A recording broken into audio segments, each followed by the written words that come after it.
pahirapan ang pag-rescue sa mga naipit na biktima. Ang isang lalaking ito, pumasok na sa loob ng nayuping sasakyan sa pag-asang may mailigtas pang buhay. Ang mismong driver ng van na si Jerry Tuason na unang sinalpok ng bus, himalang nakaligtas.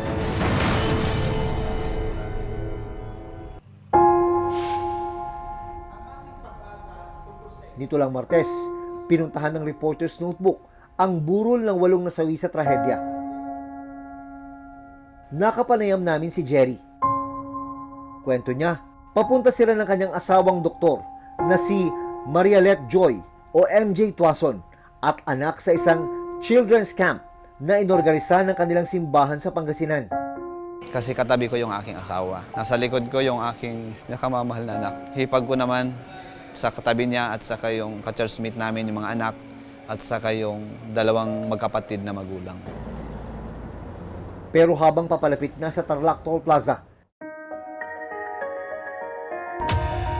bigla na lang daw may sumalpok na sasakyan mula sa kanilang likuran. Dahil sa bilis ng pangyayari, hindi na raw niya nagawang makalabas mula sa kanilang sasakyan. Wala na po akong naalala.